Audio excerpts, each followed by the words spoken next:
Here's a segment from a recent Gun Talk radio episode. You can listen to all the Gun Talk radio podcasts however you tune in, or check out guntalk.com for more. Speaking of gun rights, one of the things that's been going on for not just months, but for years now, it's a very interesting phenomenon. Kind of piggybacked out of the whole sanctuary movement for illegal immigrants, but it's the Second Amendment sanctuary movement. You may have first heard about it when Virginia started doing that. I think pretty much almost all the counties in Virginia became Second Amendment sanctuaries. What does that mean when they do that? Why do they do it? Does it have any impact? Well, somebody knows. Noah Davis from sanctuarycounties.com joins us right now. Hey, Noah, how are you, sir? I'm doing great, thanks. You bet. So, first of all, what is this whole Second Amendment sanctuary movement? Where did it come from, and what's going on here? Well, it's been happening. I mean, we've been tracking it. Well, I say we, it's just me doing it all. But we've been tracking it for the better part of a year and a half now, ever since it started in Virginia. Right. But it's been going on well before that. Some people say it started over in New Mexico. Definitely Illinois had a lot of them. But it's hard to track back exactly which state started first or which county originated it, because I keep finding older ones. You'd have to go on the website and check it out and see if you can find the oldest one. But yeah, that's where it got started. I mean, it's hard to say exactly, pin down where exactly it started, but what does it mean what's it mean when a county says we are a Second Amendment sanctuary county? What do they mean by that? So in the majority of the counties that are passing these, basically what they're saying is that they're not going to use any county funds, personnel, or other resources to enforce any of what they deem to be an unconstitutional gun law. And in many cases, they're doing this by passing resolutions at the county Board of Commissioners or Board of Supervisors meeting. But other counties are passing what's known as an ordinance to get this passed. So the difference between the two, the difference between the two is the resolution, people say, is more of like symbolic gesture, whereas an ordinance actually has some law, some teeth to it, as they like to say. I'm not a lawyer. All I'm doing is archiving a movement that I saw going on, and I decided to track it nationally. But that's basically what they're saying, is that they're not going to enforce any unconstitutional gun laws. And a lot of times this really falls to the local sheriff, the county sheriff, because people don't understand sometimes that how powerful a sheriff is. A sheriff is the highest law enforcement officer in a county. And people say, well, what about the state police? Nope, even more than the state police. And there have actually been sheriffs who basically served notice and said, look, federal officers, when you come into my county, you have to check in with us before you do anything. You want to serve a warrant here, you got to check in with us. I've even heard of some, I don't know if it's actually happened, who said, and if you come into our county and you try to pull a stunt where you're trying to arrest somebody or serve a warrant, you don't talk to us, we're actually going to arrest you, the federal law enforcement officers. I mean, that's how serious they are. Oh, you've heard right. By the way, I'll get to that, but just to let you know, and for any of your listeners, a number of county sheriffs have actually passed this on their own. Basically, I mean, if you think about it, who's going to actually enforce the gun laws, right?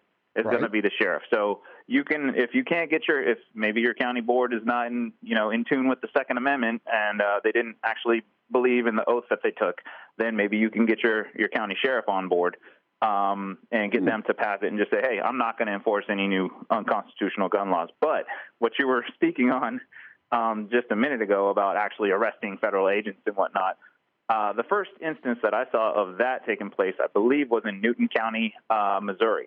And a number of other counties have passed something very similar. They're calling them Second Amendment Preservation Acts. So if you were to go to sanctuarycounties.com and type in Second Amendment Preservation Act, you could probably find examples of those. And maybe if you want to, I have the full text of all the resolutions, ordinances, and acts of any county that I can actually get a copy of it. Sometimes it's very difficult.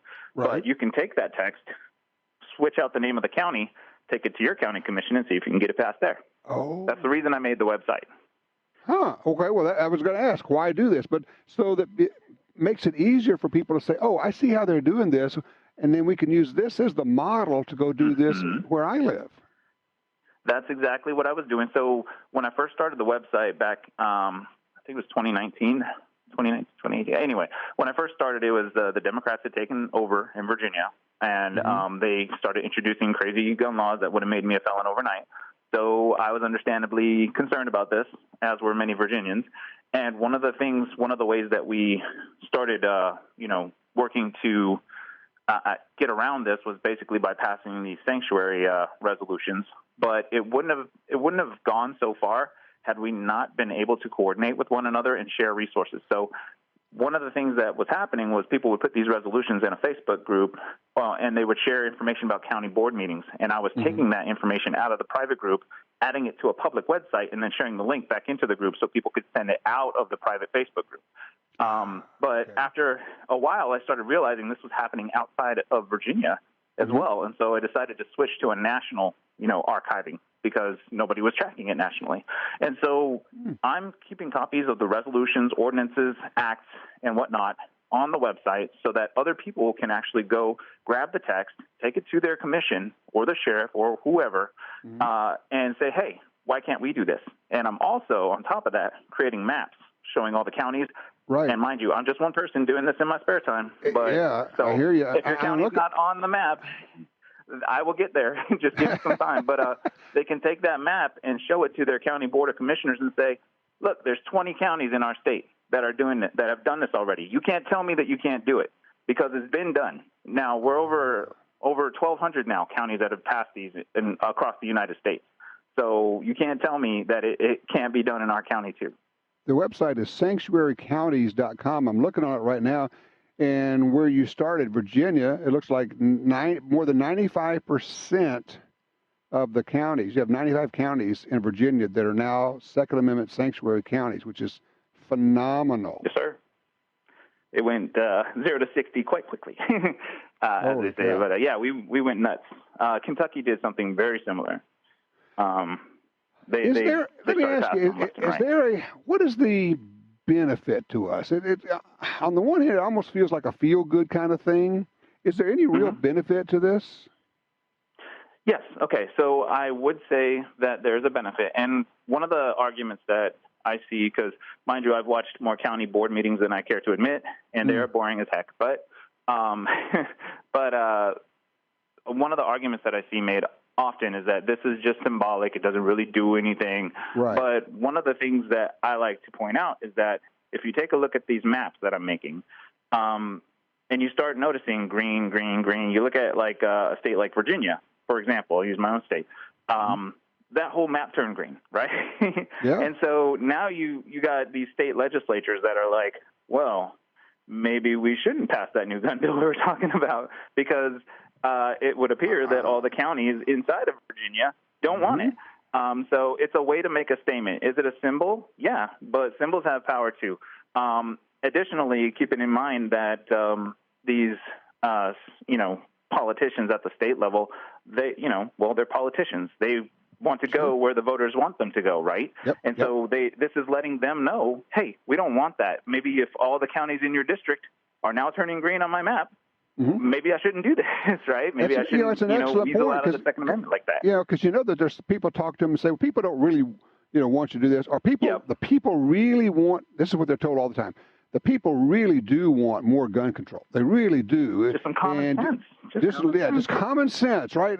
Why wouldn't you? And then they look and say, well, wait a minute. It looks like more than half or 3/4 or 90% of the counties in my state have said no. I'm thinking maybe you're lying to me, and I want to stay in office. I don't want these people to vote me out of office. So that may be the real benefit here. There's another benefit, and that is there's a number of states that are passing Second Amendment preservation acts or Second Amendment sanctuary. You probably heard Texas Governor Greg Abbott is trying to pass a Second Amendment sanctuary for Texas.